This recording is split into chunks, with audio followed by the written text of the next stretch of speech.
سال 2020 اختتام کے آخری مرحلے میں ہے۔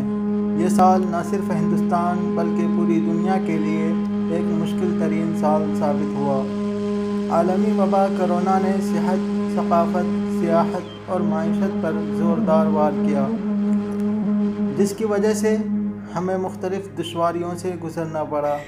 بہرحال خوش آئند بات یہ رہی کہ ہم سال کو اختتام تک پہنچانے میں کامیاب رہے اور ساتھ ہی اس جان لیوا بیماری سے صحت یابی کے لیے ہمارے سائنسدانوں نے سخت جدوجہد اور جانفشانی کے بعد کورونا ویکسین بنا کر ایک ناقابل یقین فتح حاصل کی۔ اس کے لیے کورونا واریر اور ہمارے ڈاکٹر صاحبان خصوصی طور پر مبارکباد کے مستحق ہیں۔ سال 2020 میں جہاں ہم نے اپنوں کو کھویا ہے، وہیں ہمارے درمیان سے بہت بڑی بڑی ہستیاں اٹھ گئیں، جن میں سیاستداں، ڈاکٹر، صحافی، وکلاء اور ادیب و شاعر شامل ہیں۔ اسی طرح کورونا کے سبب جس طرح عوام کو سخت پریشانیوں اور دشواریوں سے گزرنا پڑا، وہیں ملکی سطح پر بھی ہمیں کافی خمیازہ اٹھانا پڑا ہے۔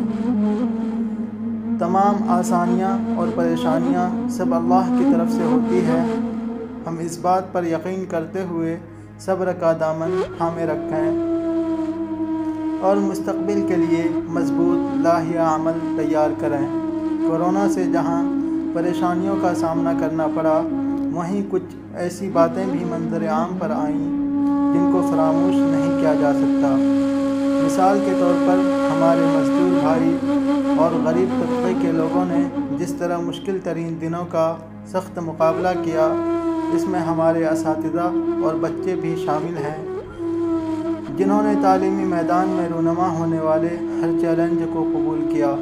بہرحال کورونا نے ہمیں ہر حالات کے آگے ڈٹ کر کھڑا ہونا سکھایا، اپنوں کا خیال رکھنے کا سلیقہ سکھایا، ایک دوسرے سے محبت کو روا رکھنے کا سبق سکھایا ہے۔ اس کے باوجود ہمیں دل سے ماننا پڑے گا کہ دن اور سال سب اللہ کے حکم کے محتاج ہیں۔ جو چیز جب انسان کے مقدر میں لکھی گئی ہے، وہ چیزیں ہو کر رہیں گی۔ ہم اللہ کا شکر ادا کرتے ہیں کہ ہم اس جدوجہد بھرا سال گزارنے میں کامیاب رہے۔ جس طرح ہر رات کے بعد صبح ہوتی ہے اور تاریکی کے بعد روشنی، اس نظام کے تحت آنے والے سال سے ہم امید کرتے ہیں کہ یہ سال ہمارے لیے خوشحالی و شادمانی لے کر آئے، تاکہ ہم دوبارہ ترقی کی راہ پر گامزن ہو سکیں۔ آخر میں فیض لدھیانوی کا یہ شعر نئے سال کے لیے: تو نیا ہے تو دکھا صبح نئی شام نئی، تو نیا ہے تو دکھا صبح نئی شام نئی، نہ ان آنکھوں نے دیکھے ہیں نئے سال کئی۔